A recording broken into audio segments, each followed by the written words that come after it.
Okay, let me move this over here. All right, and guys, those of you at home, let me, before I start, actually, let me start.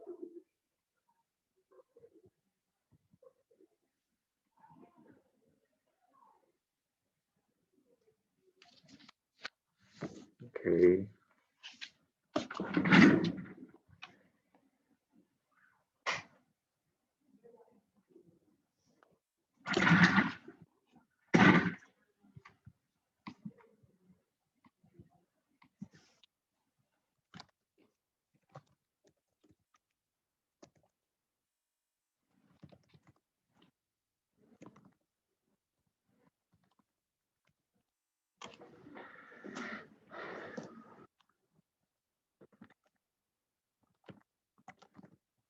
And guys, if you have any questions, you can always throw it in the chat. I was answering the questions, so that's why I wasn't doing anything.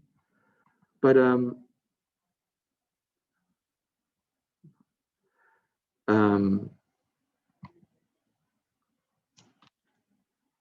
today's the 15th.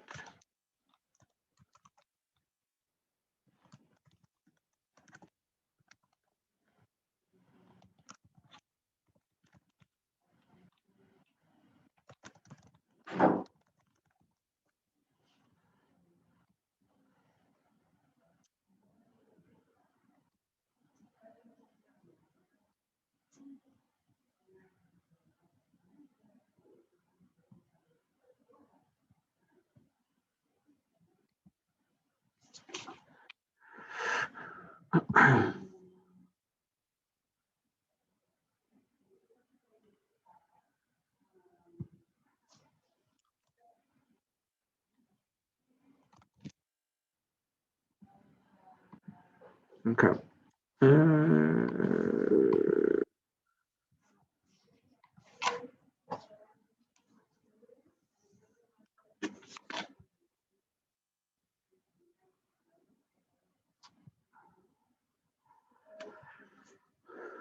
Okay, guys, so if you want a copy of the notes that I give out in class, you can, if you want to print it, or a blank paper is fine. So if you don't have a printer, you can just, if you want to jot down some stuff, you can. Today's lesson really doesn't require a lot of writing down. It's stuff that we've already done. It's like transformations. I feel like I've taught this it's the one where you move a graph to the left, to the right, you go up, down. It's just a different function. It's really, I mean, we've done it over and over, and I think we have to do it one more time after this. But yeah.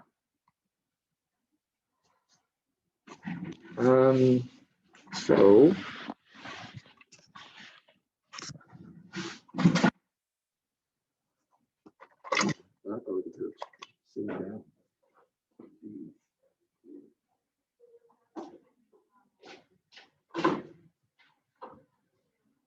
okay, so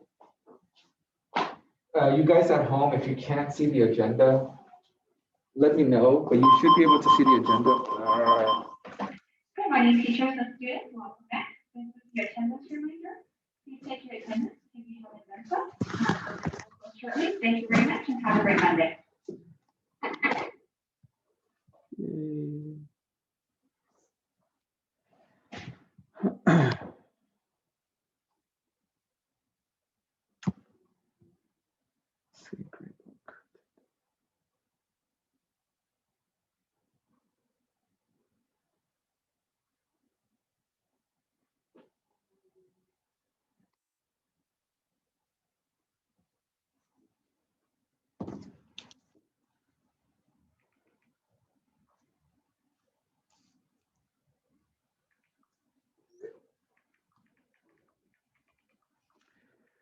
We're looking for a car for my daughter over the weekend, and we found this car, and we agreed on $7,500, and now they're trying to jack the price up. Like, who does business like that? Who does that? Can't do that.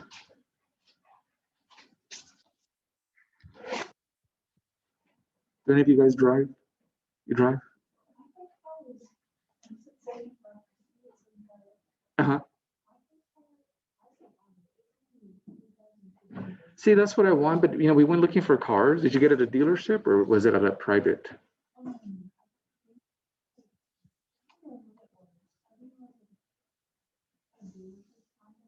dealership.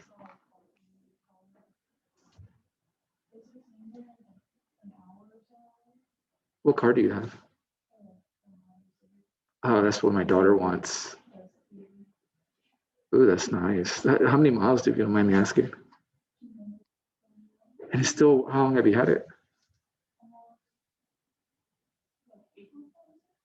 Yeah, those are supposed to last a long time. That's a good price. So What type of car was it? the one that she, okay, so it was kind of shady. It was kind of weird. So it's a Toyota Avalon. I don't know if anybody knows that car. It's the Limited. It is a very luxurious. I mean, it is. I mean, for a 2008, it's very modern for a 2020.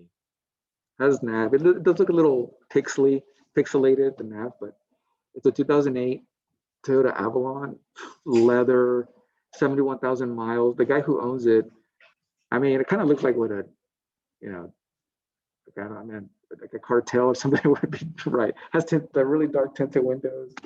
It's kind of like that Cadillac kind of look, big Cadillac. But I mean, it is low miles, clean. I drove it, floored it. It drove really well. So it's more than what we wanted to spend, but I know it'll last my daughter a long time. But you're right. My first car, I paid like what, 1850. It was a Camaro, maybe 2000, but it was a piece of crap. I mean, but it worked. I mean, it was stick. It took me from point A to point B. It has some bad things on, but it was a Camaro. I mean, I liked it. But, yeah, it would be a lot of car for her first car. I think it's too much car, honestly. But I don't know. So now we agreed on 7,500, but he's saying, no, I thought we agreed on 8,000. I'm like, nah, we did not do that. And so I told him, nah, 7,500. That's my limit. I ain't going lower than that.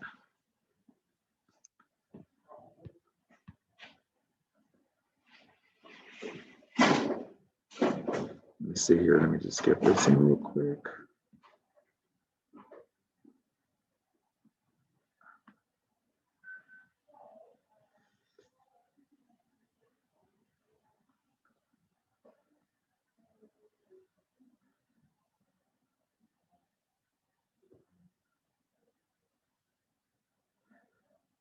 So you got your license and all that? You did? Your freshman year? Like a license? Dang. Were you ever afraid to drive on the highway, or did it come natural? A little bit. Yeah, my daughter's she doesn't have common sense like I did when I was little. It's those big cars. I mean, it's like when they talk about boats, but I told her, she always drives my truck. My truck's pretty big. So she's used to driving big, but that will be smaller than my truck. But it is one of those big cars, but it's a luxury. It drives really nice.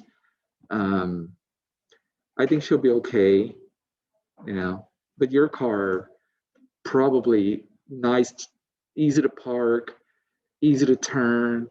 Yeah, that's what I would want, something small like that.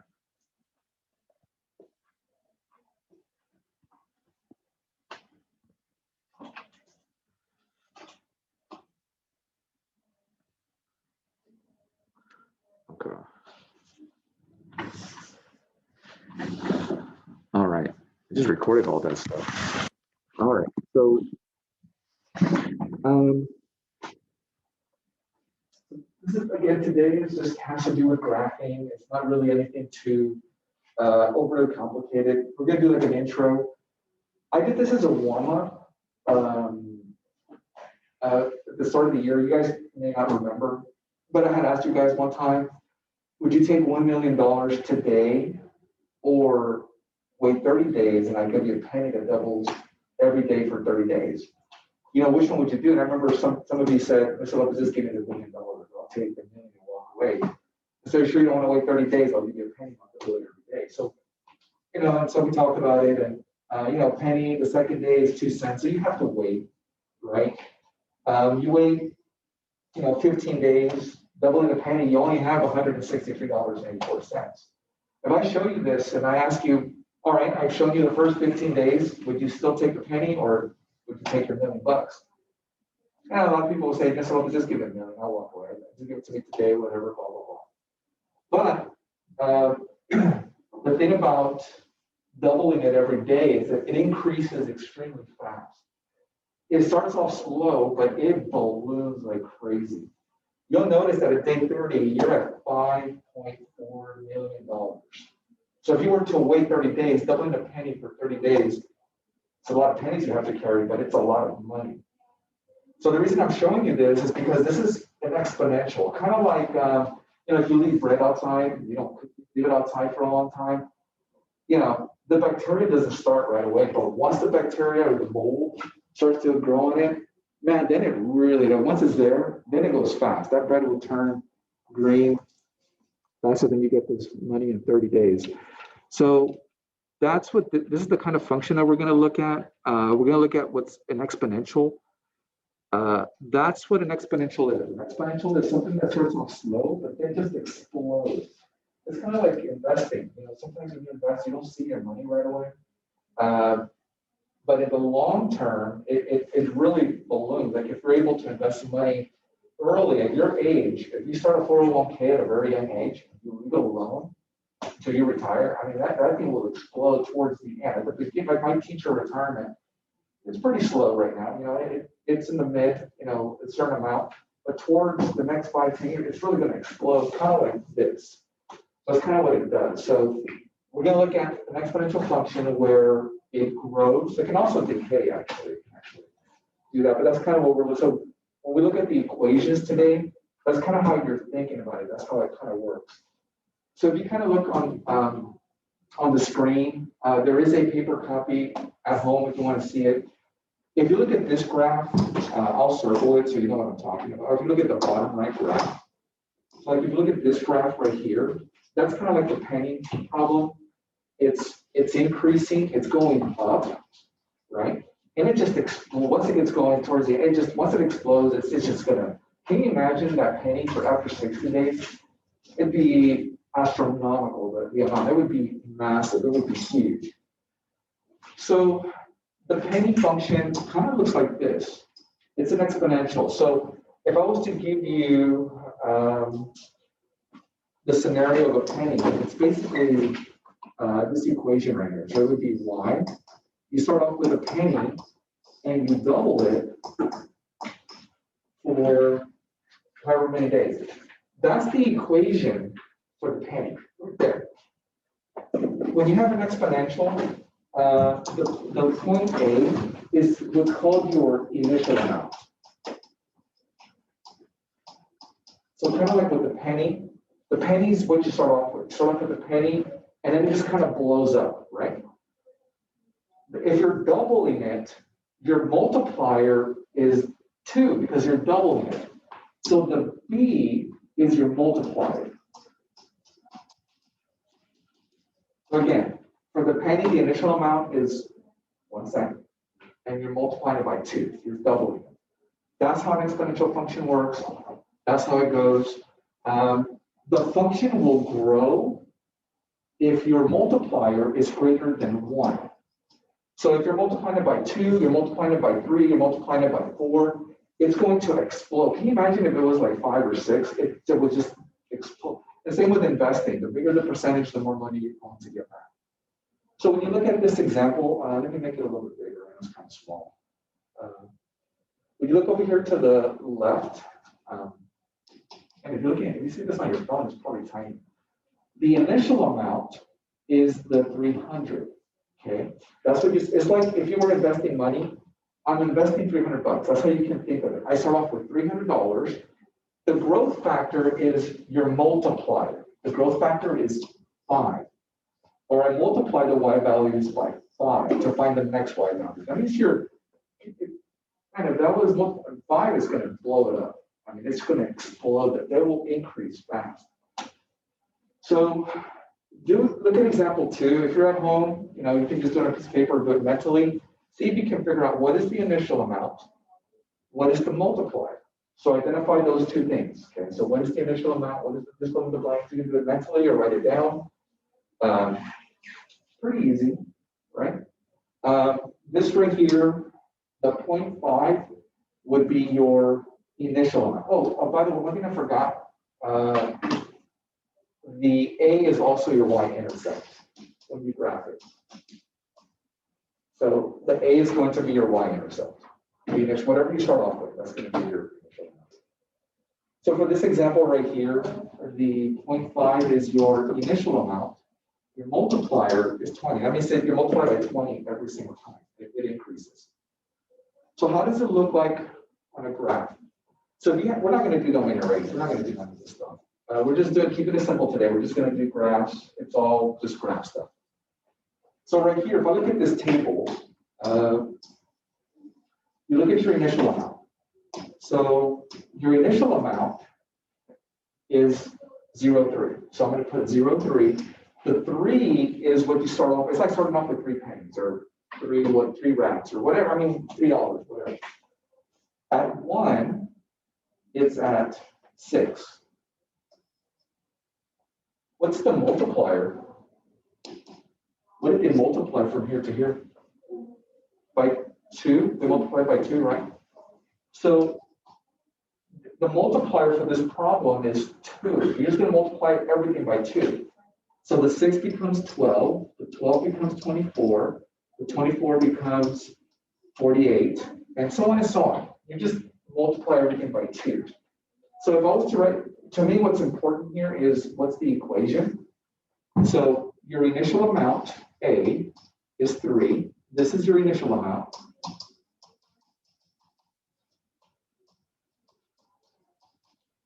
And then your multiplier is 2. So if I wrote an equation, it would be y is equal to 3 parentheses 2 to the power of x. That means you start off with, like, let's say $3, and you double it every time. That's what that.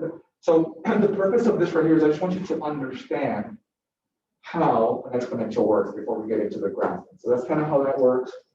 Again, we're not going to do any of that. We're just going to fill out the top on the right, and then we're going to start looking at the graphs and do all that stuff. But again, this was the equation for this one, y 3 parentheses 2 to the power of x. This one right here, this is a decay. I think I'm going to hold off on that actually. No, let's just fill it in now. We'll just fill it in. So the A is still your initial amount. A is still your initial amount, or your y value, your y-intercept.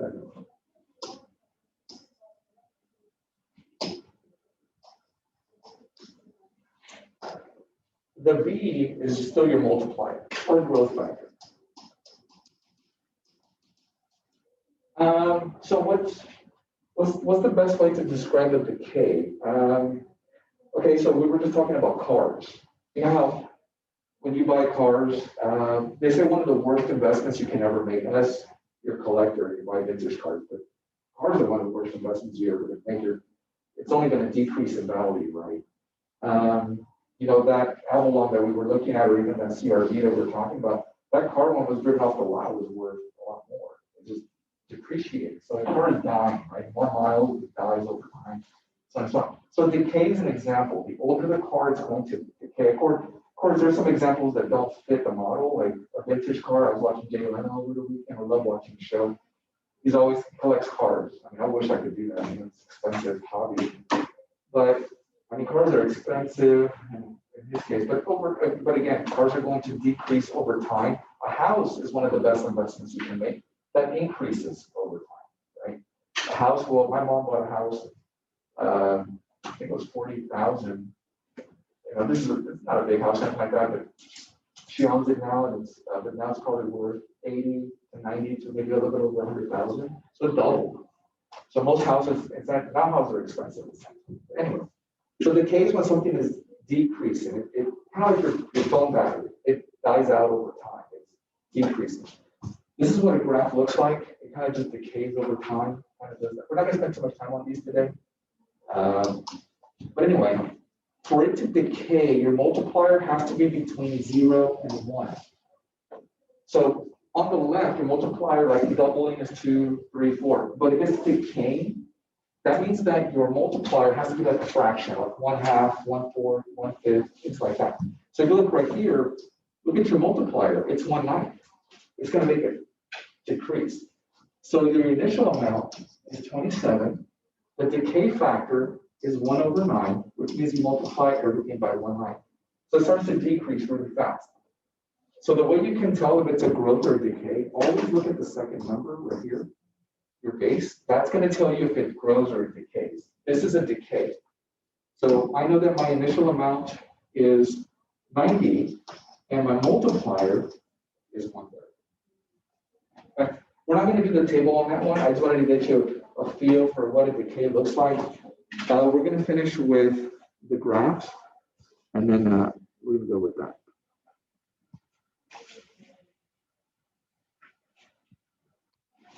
Okay, so I'm going to go ahead and let's go to the back.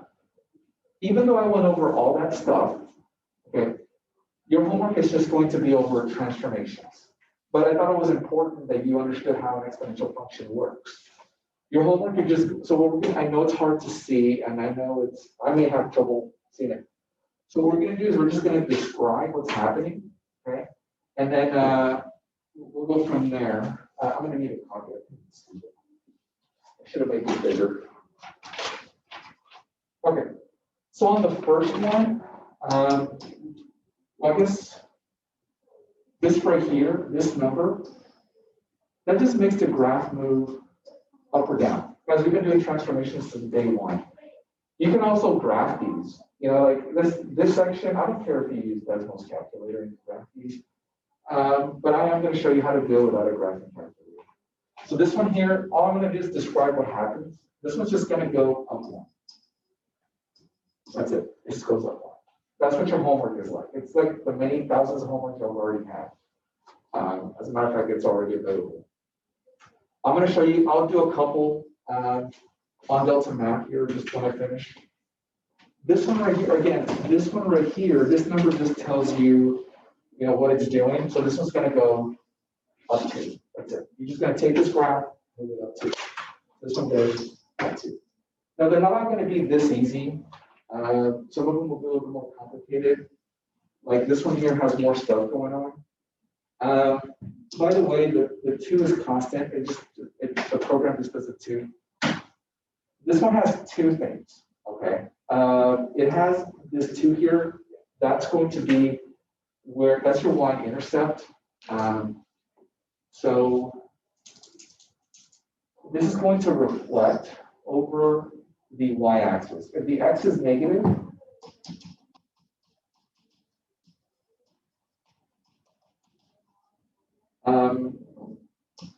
it will reflect over y-axis. So this graph will actually reflect over, and I'll do some on Delta Math in just a little bit. This will reflect over the 2.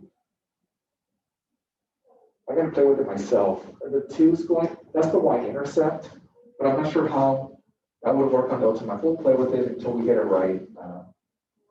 This might be a little bit different.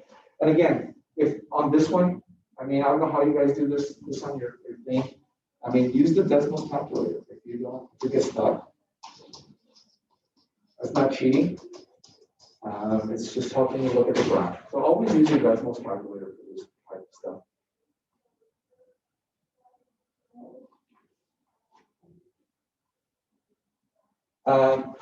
This one has, I think I know how to do it. Okay, so if you think you know how to do it, you're the teacher. What are you doing? Okay, we'll play with it. This one has 2 things. This one's going to go down 3, right? That goes down 3. Then that's the y-intercept.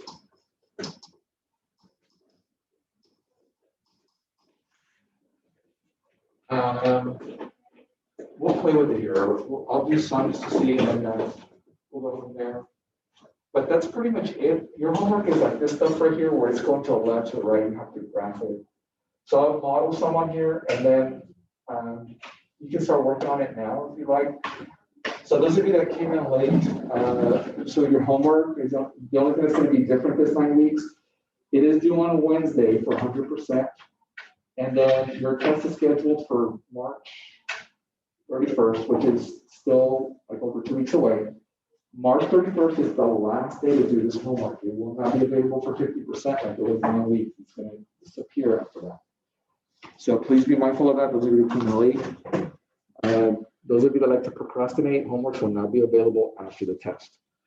All right, so let me do a couple. If you want to work on it now, you can. And then I'll do some if you have any questions and stuff like that, but I'll do a couple here. I might get some of these wrong, just so you know.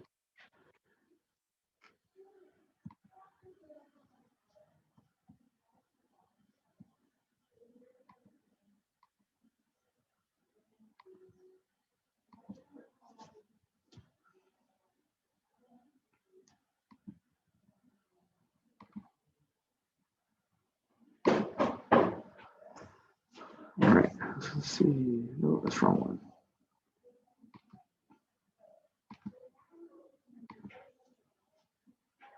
So this, guys, I kept the homework short too. I didn't make it long at all. You can knock it out right now if you wanted to. It's only 9 problems. I probably have the shortest homework of any of the Algebra 2 teachers. Could be wrong, but I think I would bet on that. Just 9 problems. These are just graphing type stuff. Again, if you want to do it on Desmos math, you can. Some of them are multiple choice, some of them are not. I'll do one of each section. We'll see how well Mr. Lopez does. Probably not very good.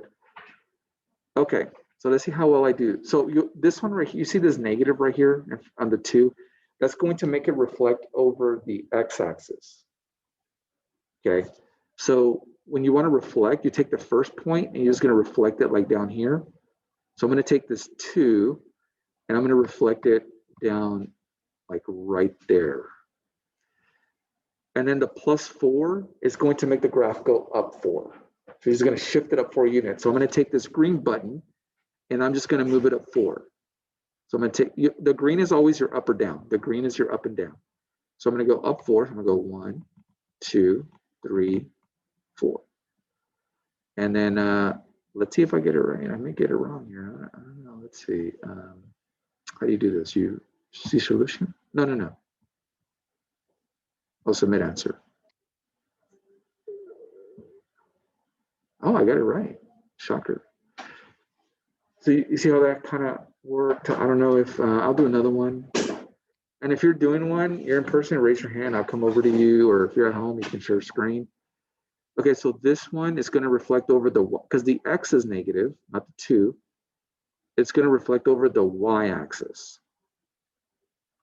And it's going to go up 3. So I'm going to take this point, reflect over the y, and then I'm going to move the green point up 3. So I'm going to go 1, 2, 3.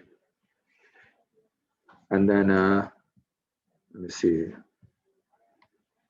I don't have my mouse, so I'm struggling. So I got it right. That's kind of how that works. Very important. As with any test or quizzes, I usually like to do 1 quiz per test. So expect the quiz Friday. This stuff will be on the quiz Friday. No better way than to prepare yourself than doing the homework. Do the homework before you take the quiz. Don't wait till after. You're not going to be ready. So make sure you do your homework before Friday. Let me go to, I'm going to do a couple from level 2. See if it's any harder. See, this, I don't know if I'll get this one right. The 4, I think, means you're going to multiply the y value by 4. So I'm going to take this 2. See how it's at 2 right here? I'm going to multiply it by 4. I'm going to move it up to 8. Let's see if that works. And then it's going to go up 1. So you're going to take this, you're going to go up 1. You always do the up and down last.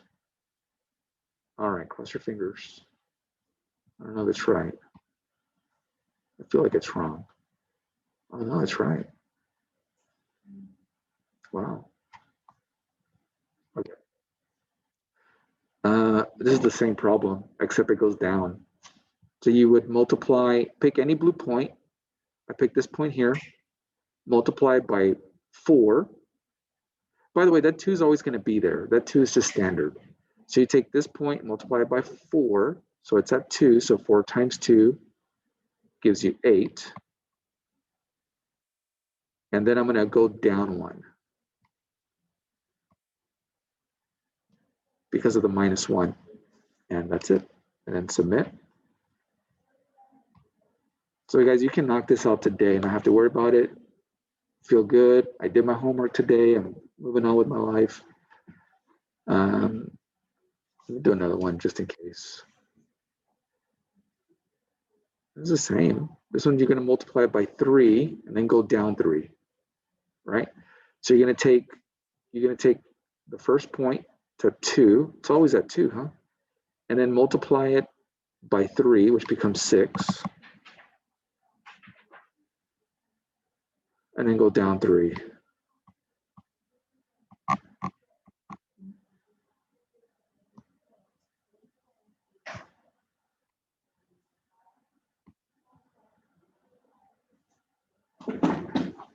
That one's right. So decent to just have it another one.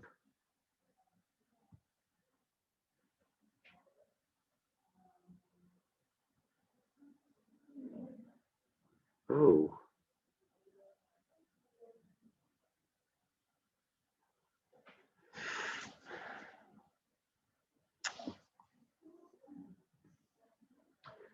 This one is, guys, y'all see this number right here?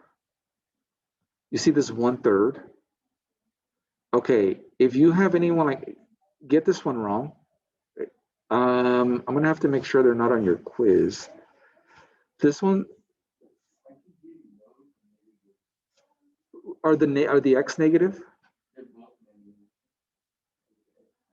The x and the y? Okay. All right. You said you got fractions too? Okay, well, I mean, it can be done. Let me show you. In a normal year, we wouldn't assign this kind of, like if it was a paper kind of regular, not COVID year, we don't do these with regulars. But the exes are liars. Exes, think of your ex-boyfriend, ex-girlfriend, they always lied to you, right? Or you were the liar. I don't know. I'm kidding. I don't know. But you know how exes are always liars. So instead of multiplying your x by 1/3, you actually multiply by 3. You do the opposite. So you see how, look at this right here. You see how this is you look at the x-axis. You see how this is at 1? You're going to multiply by 3. So you're going to move it 3. I don't have my mouse, so I'm really struggling. And then it's going to go down 5.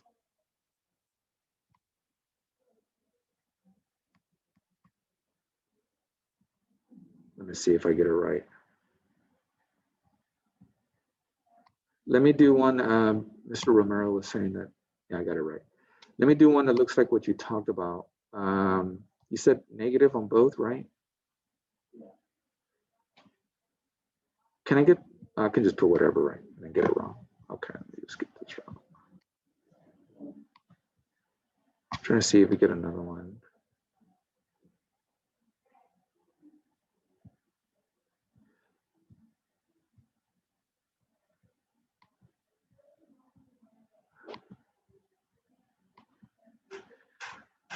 These are a little, okay, I'll do this one. Maybe on the next one, I'll get a negative.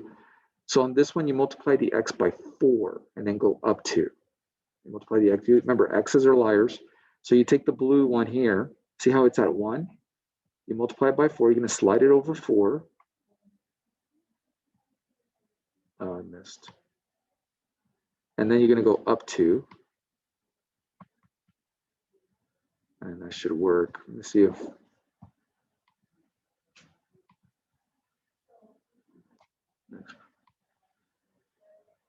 Well, here's one maybe that's kind of like what you're talking about.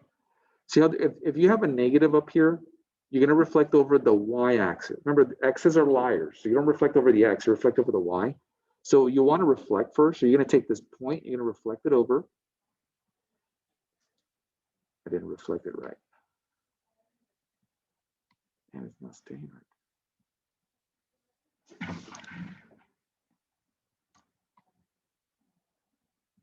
Okay, there it goes. And then you see this 4 in the front? You're just going to take this, now this one's being multiplied to the y, that 4. So you're going to take this blue point, see how it's at 2? You're going to multiply it by 4. So 4 times 2 is 8. So you're going to go up 8. And then that's it. And then that's, I do that one. Oh,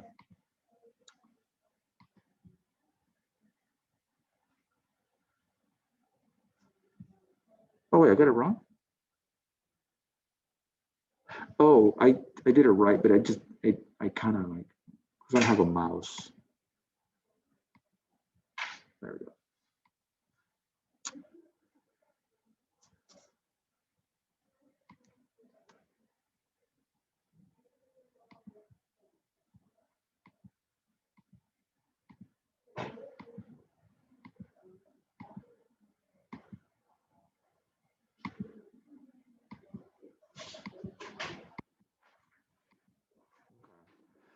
I'm not getting where they're both negatives.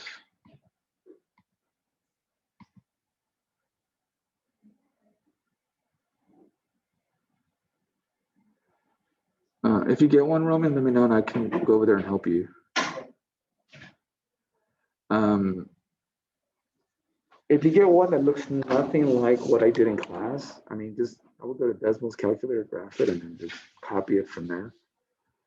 This one is going to go down 1, and you're going to multiply the y by 2. Always multiply first, then go down. So I'm going to multiply this one by 2, so it goes to 4, and then go down 1. Always go down, up and down last, and then save or submit. Let me see what the last section looks like.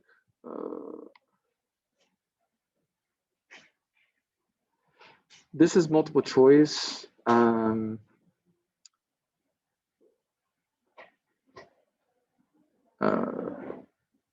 I know this one looks like it got reflected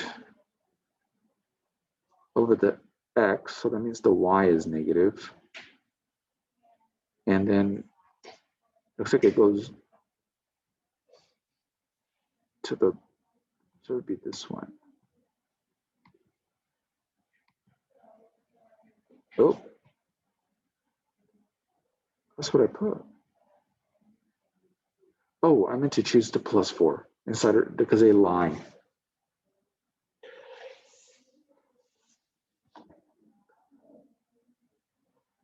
If you struggle with this section right here, like Mr. Lopez just did, I can do another one.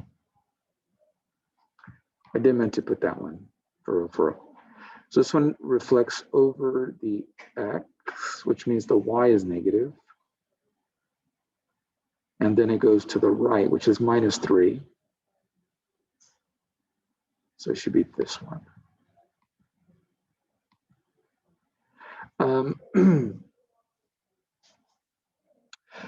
So in this, you can see how, remember x's are liars. So if it's with the x, it's gonna lie. So this one goes not to the left 3, but to the right 3, and it reflects over the y-axis. That's why I knew it was this one. This one, you're not gonna be able to do it on what do you call it? On Desmos. Some you can, some you can't. If it has the F like this, you can't do it on Desmos. You're gonna have to know how to read it or get it wrong and then get the next one. But if you get this on a test, let me do another one. Okay, so this one looks like it, from black to the red dotted line, it reflected over the Y. I mean, I'm sorry, it reflected over the X-axis, which means that the F is going to be negative. So it has to be one at the bottom 2. If it reflects over the X-axis, that means that the F is negative. So it has to be one of the, and then it goes, it looks to me like it moves to the left a little bit. So if it moves to the left, that means it's +2, not -2, because insiders are liars. So it's going to be this one.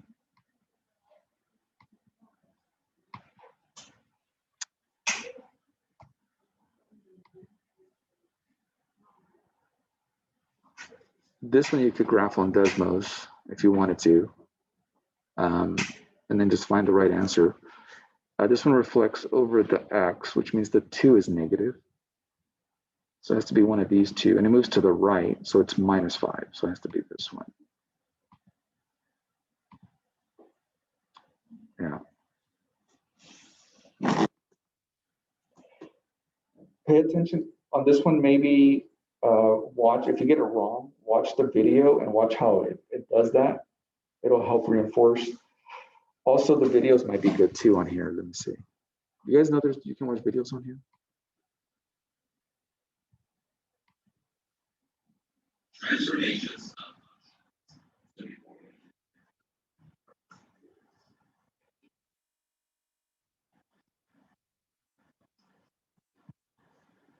Yeah, the video, this looks really good. I highly recommend on this one, if you're struggling, especially when it looks like this, he gives you a really good breakdown of how to answer those. So I see how I talked about this right here. If the negative is outside the F, it reflects over the x-axis. If it's inside, it reflects over the y-axis. I recommend this right here. This one really gives you a good guide right there.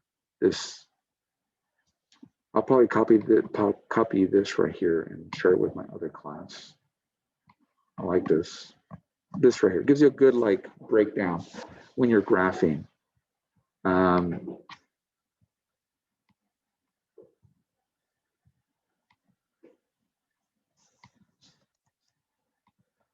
This gives you an example like how this works.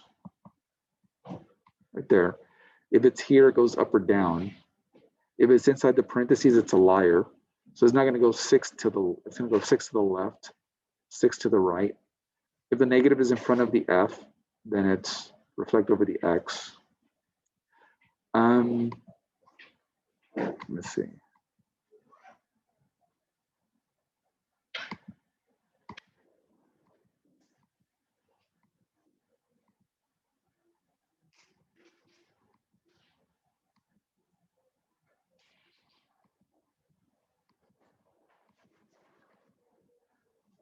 Oh, he does do this for all the functions.